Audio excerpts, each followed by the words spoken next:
আসসালামু আলাইকুম। আজকে এখন আমাদের লকিং এর যে লাস্ট টপিক, যেটা হচ্ছে সেমাফোর। এই সেমাফোর নিয়ে একটু কথা বলবো। এটাও একটা সফটওয়্যার ইমপ্লিমেন্টেশন। এটার জন্য অলরেডি বিল্ড ইন লাইব্রেরি আছে, সো মিউটেক্স এর মতোই অনেকটা। সো এই সেমাফোর যে সফটওয়্যার লকিং মেকানিজম, এখানে যে কাজটা করি আমরা, যদি মিউটেক্স এর দিকে খেয়াল করি, মিউটেক্সে আমরা একটা বাইনারি ভেরিয়েবল রাখতাম, এন্ড সেই বাইনারি ভেরিয়েবলটার ভ্যালু শুধুমাত্র 0 আর 1ই হতে পারে। ফাইন। সো এই সেমাফোরের ক্ষেত্রে যে মেইন যে ডিফারেন্স, সেটা হচ্ছে আমরা এখন একটা ইন্টিজার ভেরিয়েবল রাখবো, এন্ড এই ইন্টিজারের ভ্যালু তো শুধু আর 0 and 1ই হয় না, ইন্টিজারের ভ্যালু তো মাল্টিপলও হতে পারে। সো এই ক্ষেত্রে ইন্টিজারের ভ্যালু 0 1 2 3 4 5 এইভাবে একদম, সাপোজ আমরা 10 পর্যন্ত দিতে পারি, 100 পর্যন্ত দিতে পারি, যত ইচ্ছা করতে পারি। সো তার মিউটেক্সে যেরকম আমাদের ছিল দুইটা, একটা ছিল একুয়ার এন্ড রিলিজ, সেরকম করে সেমাফোরেও আমাদের দুইটা স্ট্যান্ড অ্যাটমিক অপারেশন আছে। একটা হচ্ছে ওয়েট, আর একটা হচ্ছে সিগন্যাল।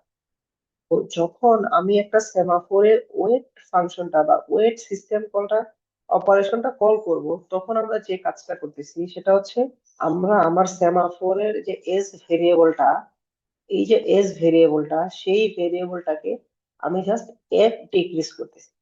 সো সাপোজ আমার একটা সেমাফোরে কারেন্টলি এস এর ভ্যালু আছে, সো আমি যদি ওই সেমাফোরে ওয়েট কল করি, তাহলে সে নতুন ভ্যালুটা হয়ে যাবে 4।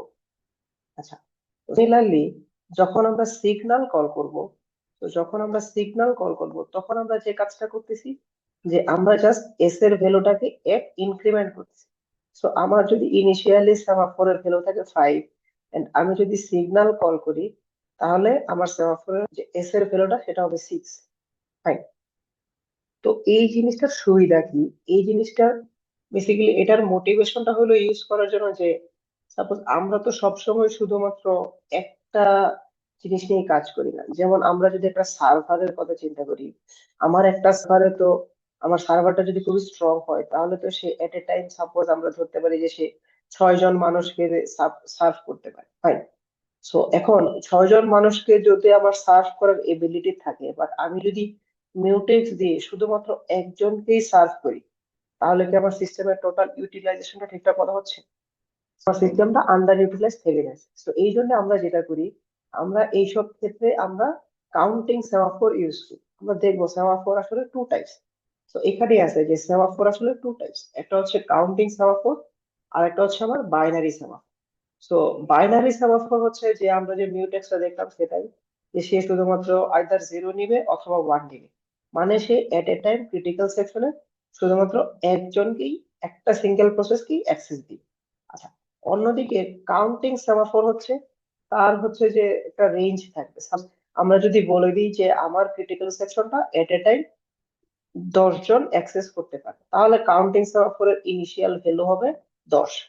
সো যখন কোনো একটা সিঙ্গেল প্রসেস ওয়েট কলের মাধ্যমে আমার এই ক্রিটিক্যাল সেকশনে এন্টার করবে, তখন সে এই 10-এর ভ্যালুটা ডিক্রিমেন্ট করে 9 করে দিবে। যখন আরেকজন এন্টার করবে, সে 10-এর ভ্যালুটা আবার ওয়েটের মাধ্যমে ডিক্রিমেন্ট করে করে দিবে। বাট যখন একজন বের হয়ে যাবে, তখন সে আবার যখন সিগন্যাল কল করবে, তখন আবার 8 থেকে 9 হবে। যখন আরেকজন বের হয়ে যাবে, বের হয়ে যাওয়ার সময় সে যখন সিগন্যাল কল করতেছে, তখন সেই জিনিসটা আবার 9 থেকে 10 হয়ে যাবে। তো এটাই হচ্ছে বেসিক্যালি কাউন্টিং অফারের কাজ। আচ্ছা, তো আমরা আর সামনের দিকে আগাই। তো আমরা এখানে সেই জিনিসটা একটু ইলাবোরেটলি দেখতেছি। যখন আমি কাউন্টিং সেমাফোরে, যখন কেউ কোনো একটা প্রসেস রিসোর্সকে এলো, চাই যে রিসোর্স ইউজ করতে চায়, তখন সে ওয়েট অপারেশনটা কল করে। এন্ড যখন সে ওয়েট অপারেশনটা কল করে, তখন সে সেমাফোরের এস এর ভ্যালুটাকে এক ডিক্রিমেন্ট করে। ফাইন। সো এখন কোশ্চেন আসতে পারে যে আমার অলরেডি সেমাফোরে এস এর ভ্যালু আছে 0। তো এখন আমি যদি আবার যদি ওয়েট অপারেশনটা কল করি, তখন কি আমি অ্যাক্সেস পাবো কিনা? তো এটা হচ্ছে, যখন আমার এস এর ভ্যালু হয়ে যাবে, তার মানে আমি এখন এই মুহূর্তে কাউকেই আমি রিসোর্স দিতে পারতেছি না, রিসোর্স অ্যালোকেট করতে পারতেছি না। তো এই সিচুয়েশনে আমি যে কাজটা করব, আমি তাকে ওয়েটিং স্টেটে পাঠিয়ে দিব। মানে আমরা যেটাকে বলতেছিলাম বিজি ওয়েটিং, ঠিক আছে, আমরা একটা হোয়াইল লুপের মাধ্যমে তাকে বিজি ওয়েটিং এ পাঠিয়ে দিই। তো আমরা এই বিজি ওয়েটিং এর সলিউশনটাও দেখবো। আচ্ছা, তারপর যখন আমার একটা প্রসেস সেই রিসোর্স বা ক্রিটিক্যাল সেকশন থেকে বের হয়ে যাবে বা রিসোর্সটাকে সে রিলিজ করে দিবে, তখন সে আসলে তখন তখন সে আসলে সিগন্যাল এই অপারেশনটা কল করে। সো যখন সে সিগন্যাল করে তখন আসলে যেটা হয় যে আমি এস এর ভ্যালুটাকে এক করে বাড়াই দিব, প্লাস প্লাস করে দিব। সো সাপোজ যদি আমার কারেন্টলি এস এর ভ্যালু থাকে 0, এন্ড আমার একটা প্রসেস আমার ক্রিটিক্যাল সেকশন থেকে বের হয়ে গেল, এন্ড সে হচ্ছে সিগন্যাল কল করলো, তখন সে এক যখন বাড়ায় দিবে তখন সে সেখানে ক্রিটিক্যাল সেকশনের তার এখন সেমাফোরের ভ্যালুটা চেঞ্জ হয়ে 0 থেকে 1 হয়ে যাবে। তো এই কাজটাই আমরা কাউন্টিং সেমাফোরে করছি। সো যখন আমার এস এর ভ্যালু 0 হয়ে যাবে তখন যে বাকি যারা যারা রিসোর্স চায় সবগুলো আসলে ব্লকিং স্টেটে চলে যাবে, মানে they will block until the S greater than 0। তো on the other hand binary সেমাফোরের ক্ষেত্রে যদি আমরা দেখি, বাইনারি সেমাফোর জাস্ট আমাদের মিউটেক্স এর মধ্যে যে ইনিশিয়ালি আমরা এস এর ভ্যালু রাখবো 1। সো যখনই আমার একটা নতুন প্রসেস আমার রিসোর্স কে অ্যালোকেট করবে বা রিসোর্স কে সে অ্যাক্সেস করবে, তখন আমি এস এর ভ্যালু যখন 0 করে দিব, তখন আমি বাকি যত প্রসেস আমার এই রিসোর্স কে অ্যাক্সেস করতে চাই সবাইকে আমি ব্লক করে দিব। ফাইন। যখন আমার প্রসেস তার রিসোর্সের ইউসেজ শেষ করে সে যখন আবার নতুন ক্রিটিক্যাল সেকশন থেকে বের হয়ে যাবে, তখন সে আবার সিগন্যাল কল করবে এন্ড আবার আমার সেমাফোরের ভ্যালুটাকে 1 করে দিবে, যাতে করে বাকি অন্য যে প্রসেস গুলো অ্যাক্সেস করতে চাইছিল তাদের মধ্যে থেকে যে কোনো একজনকে আমরা অ্যাক্সেস করতে দিতে পারি। আচ্ছা, তো এটাই হচ্ছে জাস্ট মিউচুয়াল এক্সক্লুশন উইথ সেমাফোরের একটা এক্সাম্পল, যেটা জাস্ট কিছুই না, আমাদের মিউটেক্স আমরা যা করছিলাম তাই। আচ্ছা, তো তারপরে এখন যে জিনিসটা আমরা দেখবো যে সেমাফোর যদি আমরা নিজে থেকে ইমপ্লিমেন্ট করতে চাই তাহলে আমাদের আসলে কি করা হবে। সেমাফোর ইমপ্লিমেন্ট করার জন্য আমাদের ফার্স্ট যে কাজটা করা লাগবে, সেমাফোরে তো আমরা দুইটা পার্শ্বতেই কাজটা করতাম, একটা ছিল ওয়েট আর একটা ছিল সিগন্যাল। এন্ড সবচেয়ে ইম্পর্টেন্ট যে বিষয় সেটা হচ্ছে ওয়েটের মধ্যে যখন আমরা সেমাফোরের ভ্যালুটাকে ডিক্রিমেন্ট করতেছিলাম, অর সিগন্যালের মধ্যে যখন আমরা সেমাফোরের ভ্যালুটাকে ইনক্রিমেন্ট করতেছি, তো তখন কিন্তু আমাদেরকে অবশ্যই অ্যাটমিসিটিটা এনশিওর করা লাগবে। যে আমি সেমাফোরের ভ্যালুটাকে ডিক্রিমেন্ট করব বা সেমাফোরের ভ্যালুটাকে ইনক্রিমেন্ট করব, তখন যাতে কোনোভাবেই কোনো ইন্টারাপশনের থ্রুতে অন্য প্রসেস এই সেম ভেরিয়েবলটাকে অ্যাক্সেস করতে না পারে। তো এটার এই জিনিসটা জাস্ট অ্যাচিভ করার একটা ওয়ে হচ্ছে যে আমরা যখন এই সেমাফোরের ভ্যালুটাকে ইনক্রিমেন্ট বা ডিক্রিমেন্ট করব, তখন আমরা আমাদের যত ইন্টারাপ্ট আছে আমরা জাস্ট সবগুলা ডিসেবল করে দিই। তো যদি আমরা ইন্টারাপ্ট কে ডিসেবল করে দিই তাহলে যেটা হয় যে আমার কন্টেক্সট সুইচ হবে না। সো কন্টেক্সট সুইচ না হলে যে আমার অ্যাটমিসিটিটা অবশ্যই এনশিওর হবে। ফাইন। আচ্ছা, সো দেন এখানে একটা নতুন কনসেপ্ট, বিজি ওয়েটিং। সো আমরা যদি আমাদের আগের কোডগুলোর দিকে একটু খেয়াল করি, যেমন আমরা যদি এই কোডটার দিকেই দেখি, তো এইখানে কিন্তু যখন আমি যে হোয়াইল কন্ডিশনটা যখন আমি চেক করতেছি, সাপোজ আমার যখন এস এর ভ্যালু 0 সমান বা 0 থেকে ছোট হয়ে গেছে, তখন আমি একটা ইনফাইনাইট লুপে বারবার চলতেছি, তাই না?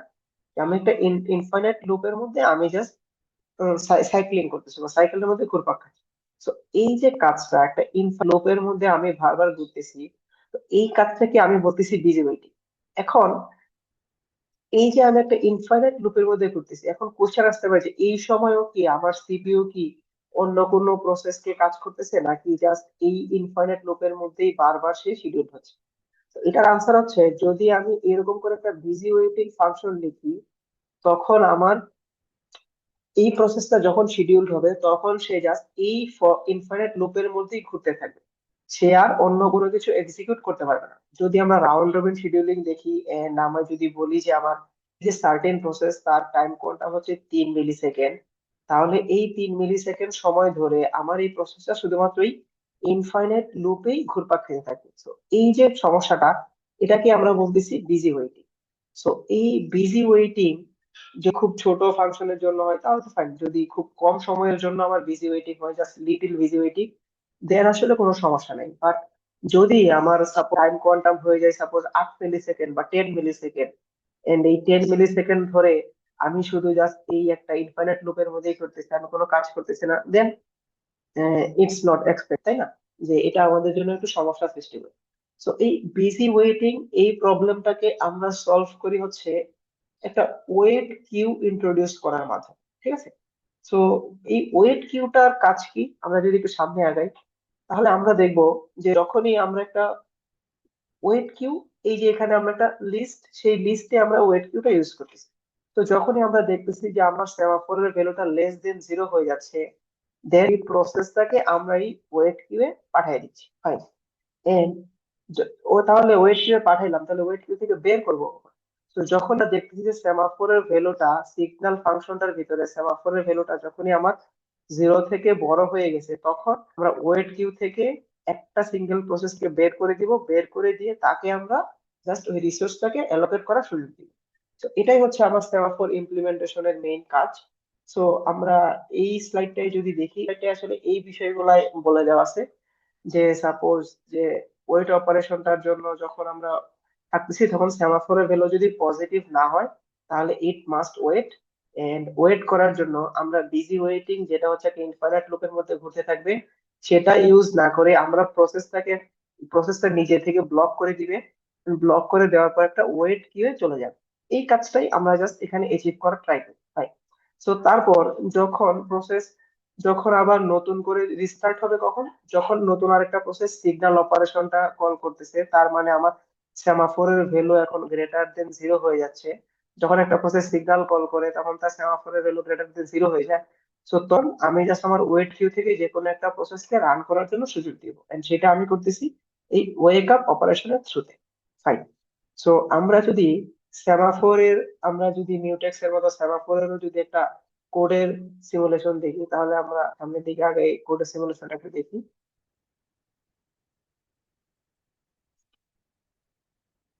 সো ইনিশিয়ালি আমরা যে কাজটা করতেছি, আমরা জাস্ট একটা সেমাফোরের ভেরিয়েবল ডিক্লেয়ার করতেছি জাস্ট মিউটেক্স এর মতো, দেন বা সেমাফোরটাকে ইনিশিয়ালাইজ করতেছি। এন্ড সেমাফোরটাকে ইনিশিয়ালাইজ করার পর আমরা যখন সাব রুটিনটায় যাচ্ছি, এই সাব রুটিনটায় আমরা ফার্স্টে সেমাফোরটায় ওয়েট কল করতেছি। সো যখন ওয়েট কল করতেছি তখন ইনিশিয়ালি যেটা 1 ছিল, সেই ভ্যালুটা কিন্তু এখন রিটার্ন হয়ে 0 হয়ে গেছে, তাই না? সো এখন আরেকটা প্রসেস, সাপোজ আমার এই যে সেকেন্ড থ্রেড, সে যখন এই ওয়েটটা কল করবে, তখন সে কিন্তু দেখবে যে সে পাই গেছে, সে কিন্তু আর 0 কে ডিক্রিমেন্ট করে তো আমি মাইনাসে চলে যাব। সো তখন যেটা করবে সে হলো আমার যে ব্লকিং অপারেশনটা ছিল, নিজেকে ব্লক করে দিয়ে সে তার ওয়েট কিউয়ে চলে যাবে। সো তারপর আমি ক্রিটিক্যাল সেকশনে আপডেট করলাম, যখন আমার আপডেটটা শেষ হইলো, শেষ হওয়ার পর আমি আবার সিগন্যাল ইউজ করতেছি। সো সিগন্যাল কাজ কি, সে হচ্ছে আমার যে 0 ছিল, সেই 0টাকে এখন প্লাস প্লাস করে দিয়ে সে এখন 1 বানাই দিবে। ফাইন। তো যখন সে সিগন্যালটাকে 1 বানাইলো, 1 বানানোর পরে তখন কিন্তু আমার ওয়েট কিউয়ে যে প্রসেসটা ওয়েট করেছিল তাকেও আমি আবার এই লাইন থেকে এক্সিকিউশনের সুযোগ দিই, তাই না? সো এই হচ্ছে আমার টোটাল সেমাফোরের কাজ। সো আমরা মোটামুটি সবকিছুই দেখে ফেলছি সেমাফোর সম্পর্কে। আমরা নেক্সট ডে দেখবো হচ্ছে যে কিছু আমাদের যে classical problem regarding the synchronisation, like readers writers problem, then আমাদের যে বাউন্ডেড বাফার বা আমরা যে প্রবলেমটা দেখতেছিলাম কিছুদিন আগে, প্রডিউসার কনজিউমার প্রবলেম। তারপর আমরা আরেকটা প্রবলেম দেখবো, সেটা হচ্ছে dining philosophers problem. And that's all for now. Thank you very much. Assalamu alaikum.